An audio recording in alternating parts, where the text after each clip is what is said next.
Isabelle Maréchal, une vision constructive. Avec elle, notre réflexion se bâtit. Isabelle Maréchal. On va parler du prix de l'essence parce que je ne sais pas si vous avez vu, mais après 28 ans, finalement, Québec a décidé d'abolir officiellement ce qu'on appelle le prix plancher imposé sur l'essence et le diesel, c'est-à-dire le prix minimum là, qui est statué pour ensuite décider du prix au litre pour l'essence et le diesel. Les détaillants peuvent fixer librement leur prix, donc ça ouvre vraiment la porte à une libre concurrence, potentiellement à des guerres de prix locales. Le gouvernement estime que ça va rendre le marché plus transparent, plus concurrentiel à partir de l'année prochaine. Alors, on essaie de voir, c'est une bonne chose, c'est une mauvaise chose? Évidemment, il y en a sans doute qui seront pas contents. On va en parler avec Simon Beauchesne, qui est spécialiste de l'industrie automobile. Bonjour, Simon. Bonjour Isabelle, ça va bien? Ça va très bien. Comment vous voyez ça, vous, l'abolition du prix plancher? Après 28 ans, c'est pas la première fois là, qu'on le remet en question. C'est revenu de façon récurrente dans l'actualité. Il y a d'autres gouvernements qui ont d'ailleurs regardé l'éventualité de le faire, mais là, le gouvernement Legault a dit on va de l'avant. Ben moi, je trouve que c'est une bonne chose pour le consommateur. Puis non seulement une bonne chose, je pense que plus de concurrence, plus de libre marché, je trouve que ça fait juste du sens aussi pour tout le monde. Tu sais, si on regarde l'inflation qu'on a connue dans les 2 dernières années, l'inflation elle a augmenté en partie à cause des prix de l'essence qui étaient élevés. Donc, non seulement je suis en faveur, mais je suis en faveur aussi pour l'abolition de la taxe carbone qui, selon moi, fait juste accentuer l'inflation qu'on connaît. Tu sais, moi, ce que je souhaite pour le consommateur québécois, tu sais, le consommateur québécois, je le vois un peu comme présentement un gros mouton où il y a plus de laine là, à aller soutirer au mouton. Là. Il reste à peu près juste les sourcils où on pourrait aller chercher un peu de laine. Tu sais, à un moment donné, il faut laisser un peu de laisse, un peu plus de lousse aux Québécois parce que à un moment donné, on manque d'air un peu là. Donc, moi, je suis d'avis qu'on a besoin de plus de concurrence, plus de libre marché. Tu sais, je fais peut-être une petite comparaison boiteuse, mais c'est comme si, tu sais, moi, étant dans les concessionnaires automobiles, la réflexion que j'ai eue, c'est comme si on dirait aux concessionnaires, on ferait une loi qui dirait, on a besoin de minimum, exemple, 3000 dommages par chaque véhicule vendu. Tu sais. C'est inconcevable. Tu sais. D'un côté, moi, si je regarde les milliards de dollars qui se fait au niveau des pétrolières, à quelque part, si on met plus de concurrence, oui, au niveau des détaillants, ils devront s'ajuster.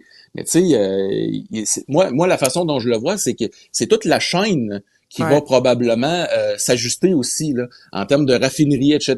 Mais si toute la chaîne au complet s'ajuste, à quelque part, on va payer le juste prix. C'est à mon avis. Oui, évidemment, ça fait pas l'affaire de tout le monde. Ça divise beaucoup les opinions. J'en profite pour dire à nos auditeurs, donnez-moi votre avis là-dessus. Est-ce que vous êtes d'accord avec l'abolition du prix plancher de l'essence et du diesel au Québec? 1-877-827-2346 sur texto, c'est le 187 Cube Radio. Il y a des gens qui disent, il y a des régions qui vont se retrouver dans un désert énergétique parce que ça va avoir des conséquences vraiment incroyables, négatives sur certains détaillants. Entre autres, les régions là, les plus éloignées, où là, ça va tellement être compliqué et cher pour les détaillants qui vont juste fermer. Comment tu vois ça, Simon?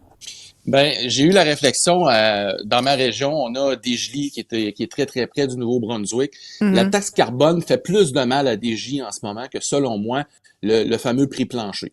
Les gens, ils vont gazer directement une Munston, ils vont payer 15 sous à 20 sous de moins le litre. Donc, la taxe carbone fait mal en ce moment. Il faut enlever ça. Tu sais. Puis moi, je suis contre trop d'intervention de l'État dans nos vies.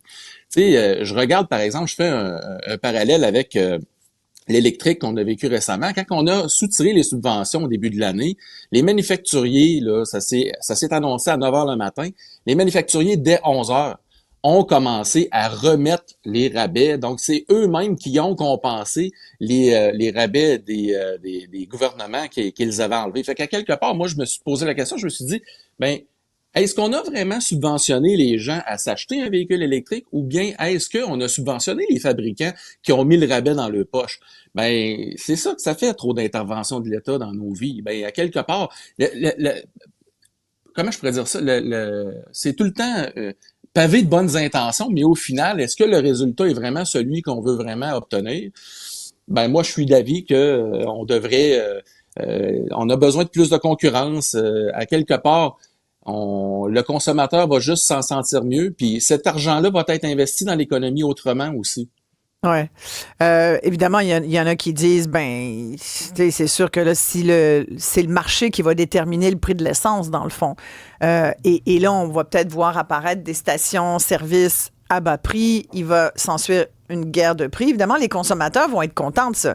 Je suis sûr que si je pose la question, tu vois, il y a Alex qui dit, moi, j'ai bien hâte que notre gouvernement abolisse la maudite taxe carbone. La taxe carbone, bon, on t'en parlait, Simon, il y a bien des gens qui sont pas d'accord avec ça non plus parce qu'ils regardent ce qui se fait dans le reste du Canada puis ils disent, hey, nous autres, comme tu disais, là, comment t'as dit qu'on était des...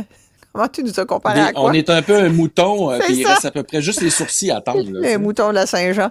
Fait que là, il y a Patrick qui dit, justement, il est à Saint-Jean-Baptiste, il dit, dans le secteur Saint-Luc, l'essence vendue par un indépendant, le groupe Maurice, est toujours 10 à 12 cents plus bas que Montréal. Ça, c'est sûr parce que, Patrick, il m'écrit chaque fois pour me le dire, mais c'est sûr qu'à Montréal, tu as en partant 8 à 10 cents de plus, juste à cause de la situation de Montréal. Il y a une taxe supplémentaire pour le transport en commun. On est tellement content aujourd'hui de payer cette taxe pour le transport en commun, hein? Tout le monde, là, on est content. Bravo, Jeff. Les applaudissements pour la STM. C'est ça, parce que là, le monde paye. Les automobilistes payent. Exact. Et là, on paye pour le transport en commun qui fonctionne pas et les gens payent en plus. On a oublié de dire, là, il y a des gens qui me l'ont écrit tout à l'heure, le 1er juillet, ça a l'air que la passe de la STM va augmenter pour les adultes. Champion. On est vraiment, on est des moutons. Et là, bref, bien des gens sont d'accord avec toi. Et c'est sûr que, bon, là, est-ce que tu penses qu'on va assister à une guerre de prix? Ben, tu sais, je fais le parallèle avec les concessionnaires. On est constamment en guerre de prix. Depuis que l'automobile est monde, là, nous, on vit dans un monde où on négocie toujours les voitures. Donc, pour moi, une saine concurrence a sa place. Je pense que les détaillants qui vont être en région, ben peut-être qu'on va payer l'essence peut-être un peu plus cher. Le marché va faire son œuvre. Le libre marché va s'ajuster. Au final, peut-être qu'on va payer le litre. Au final, peut-être un 10 sous de plus qu'à Montréal parce que les détaillants doivent se garder des marges plus importantes pour pouvoir survivre. Mais je pense que le libre marché va faire son œuvre, ça va s'ajuster naturellement. Mais tu sais, moi, ce que je veux dire aussi aux gens qui nous écoutent, c'est que quand vient le temps de trouver des façons créatives de venir chercher des sous dans nos poches, là, les contribuables, là, ben les gouvernements, ben que ce soit taxe verte, taxe carbone, taxe éco-frais, taxe sur l'air climatisé est taxé à la hauteur de 100 $. D'ailleurs, on a cette taxe-là. Toutes les voitures ont de l'air climatisé. Là. À mes débuts, la taxe de 100 $ sur les voitures qui n'avaient pas d'air climatisé, ben c'est, tu sais, il y a rien de pire qu'une taxe qui est supposément temporaire, qui reste ad vitam aeternam. On a juste à penser à la TPS. Là. Tu sais, à quelque part, on paye déjà de la TPS TVQ sur le litre d'essence. On paye, bon, la partie du fédéral provincial, plus la taxe carbone. Mais à un moment donné, je pense qu'une société, il va falloir réfléchir sur, OK, plutôt que de trouver des façons créatives d'aller chercher de l'argent dans les poches des contribuables, peut-être que c'est le temps, et le temps est peut-être venu à, je sais pas moi, dégraisser l'État. C'est quelqu'un quelque part, on parle de commission d'enquête là avec la SAC là. Ça clique, il s'est dépensé.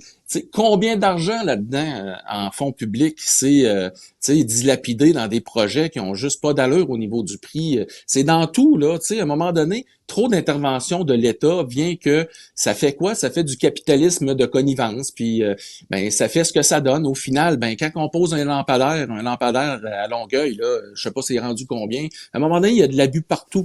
Tu sais.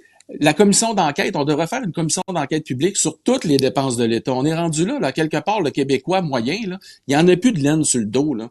Il va falloir aller chercher, aller ventiler nos dépenses, puis comme société, faire un choix à savoir, bon, ben, y a-tu des dépenses à quelque part qu'on peut abroger, qu'on arrête à quelque part? Tu sais, le Québécois, il y en a plus de souffle. Je donne un exemple cette semaine. J'ai eu quelqu'un qui magasine une voiture, le monsieur a 84 ans. Et il cherche une voiture à moins de 300 $ par mois. Ça n'existe plus. La voiture que j'ai trouvée pour lui, c'est au minimum 400 $ par mois dans l'occasion. Il faut que je lui finance 6 ans. Il a 84 ans, Isabelle. Ben, on est rendu là comme consommateur. Fait qu'à quelque part, on a des questions à se poser que là, c'est pas, l'État doit pas chercher des façons créatives d'aller chercher des revenus et des taxes supplémentaires dans nos poches, on est à se poser la question, où est-ce qu'on peut couper? Quelles sont les dépenses inutiles qu'on pourrait enlever pour soulager le Québécois moyen, puis investir dans nos infrastructures régaliennes, comme les hôpitaux, à quelque part, ça tombe en ruine. Moi, d'après moi, on a une prise de conscience à faire collectivement pour aller enlever les dépenses qui n'ont pas de bon sens, puis aller investir là où on a besoin. En tout cas, quand tu parles de taxe carbone, je peux te dire que ça fait beaucoup réagir les gens. Là, il y a un autre auditeur qui me dit pourquoi les Québécois doivent toujours payer plus cher? Pourquoi on a encore, nous, à payer la taxe carbone au Québec et pas au Canada? C'est vraiment, je pense qu'il faut quand même le dire, Mike Carney, il a un peu foutu le feu dans le baril d'essence, là, parce que, en tout cas, je trouve que ça envenime un peu les conversations entre nous et le reste du Canada, parce qu'on regarde ce que les autres Canadiens ont comme retour sur leur taxe carbone, financé en partie d'ailleurs avec de l'argent des contribuables québécois qui, eux, ne touchent pas à ça. Fait que c'est vraiment, tu sais, l'art de foutre le bordel, merci beaucoup. Mais en même temps, tu sais, à la décharge de tout ça, c'est quand même dommage que tout le discours passe là-dessus et non pas sur le fait que c'est quand même important d'avoir cette contribution. Je trouve que c'est mal nommé. Tu sais, moi, je disais, au lieu de l'appeler taxe, parce qu'on aille bien ça, payer des taxes, on devrait dire une prime pour les changements climatiques qu'on vit. Là, regarde le temps qu'on a, les feux. En ce moment, on était... le smog en fin de semaine parce que ça brûle dans les prairies. Des épisodes comme ça, on va en avoir plus fréquemment. Donc, tu sais, il y a quand même cette situation-là. On peut se mettre la tête dans le sable bitumineux, mais il en reste pas moins qu'on va l'avoir, cet enjeu-là. Et plus tôt que tard, malheureusement. Là, tu sais, moi, je trouve qu'on pèle beaucoup dans la cour de nos enfants. Là. Tu sais, on dépense sans bon sens 9 milliards pour la... Tu sais, je comprends que Donald Trump nous a mis un ultimatum. Si on n'investit pas notre juste part dans l'OTAN en armement, il va couper, il va arrêter d'être un bon partenaire commercial, mais quand même, là, on ne peut pas faire sur le bord de la table, vite de même, ce qu'on n'a pas fait en 25 ans. Il y a comme quelque chose là-dedans. C'est dommage parce qu'on essaie de l'expliquer, mais comme on n'a jamais le temps, puis les gens, ils regardent ça, ils regardent ce qu'il leur reste dans le fond de leur poche. Fait que je te comprends, Simon, t'as raison aussi, tu sais. Puis, tu sais, si on prend juste l'impression monétaire qui s'est fait... au niveau de la pandémie, on a imprimé de l'argent dans les arbres. Là, moi, oui, mais qu'est-ce que tu voulais faire d'autre? Qu'est-ce que tu voulais faire? Je comprends que les gouvernements n'avaient pas le choix parce qu'on voulait pas gérer une crise financière en même temps que la gestion de la pandémie. Mais reste que on a endetté les générations futures. Là, mais Nordvolt, là, ouais. On n'en parle pas assez, à mon avis. Regarde, là... J'espère qu'on va pas lâcher le morceau sur ce qui se passe à SACLIC, parce que là aussi, là, tu dis 1 demi-milliard ici, 1 demi-milliard là, 1 milliard... Là, t'es rendu... Tu comprends les milliards, là? Tu parles à des gens qui font toujours de plus gros salaires de gestionnaires. Je parlais à la présidente de la STM tout à l'heure, 474 000 $. Moi, il va falloir que tu me l'expliques comment elle peut justifier ce salaire-là. Personnellement, je serais gênée. Mais, tu sais, quand tu regardes la caisse de dépôt, idem... Puis là, tu as du monde, des travailleurs, ils sont pas plus fous. Un fou dans une poche, mais eux aussi vont vouloir en avoir plus, tu comprends? Tout le monde veut que son salaire suive l'inflation galopante qu'on a connue au cours des dernières années. Je veux dire, tout le monde a raison, tu comprends, d'une certaine façon, sauf ceux qui abusent. Moi, ceux-là, je trouve que t'as pas raison. Si t'abuses, t'as pas raison. Puis si on prend le taux d'inflation qu'on veut bien nous laisser croire de 2 %, mais ressenti, c'est plus dans les alentours de 4 là, parce que je regarde le prix des voitures qui augmente à chaque année, c'est 4 % vraiment. Donc, c'est comme si les chiffres sont un peu tronqués pour laisser croire que l'inflation est vraiment à 2 % pour ne pas augmenter trop les salaires. Mais en réalité... on a eu une désinflation parce que le rythme des prix augmente moins rapidement qu'il ne montait, mais en réalité, il n'y a rien qu'à baisser. Un camion, avant la pandémie, se vendait en moyenne à peu près 46 000. Vous voulez vous acheter un camion aujourd'hui équipé à peu près de la même façon? On frise le 78, 82, 84 là, pour un camion quand même très équipé. Donc, un véhicule en bas de 40 000 un VUS... c'est très, très rare, tu sais, puis je reviens à mon électrique. Moi, l'électrique, on en parlait avec Antoine Joubert vendredi. Écoute, l'électrique, il est encore pas abordable pour tous, c'est bien de valeur, mais c'est ça la réalité, là. Hein? C'est en plein Hey, j'ai ça. un Puis, auditeur qui me dit, puis je veux t'amener, je veux te poser la question, parce que c'est une hypothèse intéressante. Il dit, pour moi, le gouvernement a enlevé le prix plancher du gaz pour sûrement contourner la question de l'abolition de la taxe carbone. Il pense sûrement que ça va passer comme du beurre dans la poêle en se disant que le petit peuple va se dire qu'il est gentil, qu'il enlève le prix plancher et qu'on chiolera plus sur la taxe carbone. C'est intéressant, je trouve. c'est excellent. J'ai eu la même réflexion ce matin en arrivant parce que j'ai pris la même exemple que je te donne tantôt avec la station d'essence à Desjely. Ouais. Mais en réalité, les deux stations d'essence à Desjely, eux, ils vont garder la marge qu'il faut pour être rentable, mais la taxe carbone fait beaucoup plus mal parce que les gens se déplacent pour aller à Edmundston. Alors, c'est un problème. Je pense que la taxe carbone, c'est un peu ça. J'ai l'impression que oui, c'est excellent ce que l'auditeur dit. C'est comme si on nous donne un petit bonbon ici en nous disant, ben regardez pas à côté à droite, là, c'est là que les choses se passent réellement. J'ai eu cette réflexion-là ce matin. Puis je reviens juste à l'électrique. Tu sais, quand je dis qu'il y a eu du gaspillage, moi je le vois comme un gaspillage de fonds publics. Là, le gouvernement du Québec revient avec 4 000. Le fédéral parle de remettre encore le 5 000 $ au niveau des subventions dans l'électrique. Mais en réalité, tu sais, cet argent-là, c'est tout le monde qui paye ça. Puis on subventionne des gens qui, présentement, ont le moyen de s'acheter un véhicule à 54 000 $. Moi, je suis d'accord avec toi. C'est la réalité, là. Ouais. Tu sais, puis à quelque part, si on met cet argent-là, puis tu sais, je donne un exemple en début d'année, quand on a enlevé les subventions, là, les gens étaient tout mêlés, bon, y avait-tu des subventions ou pas? Les gens arrivaient puis ils me disaient, il y a pas eu un rabais qui est revenu. Puis là, je leur disais, oui, on a le rabais du gouvernement du Québec qui est revenu. Puis là, je leur disais 4 000. Ils plissaient les yeux comme un peu, tu donnes à un enfant un citron pour la première fois, pareil comme si 4 000 c'est pas assez.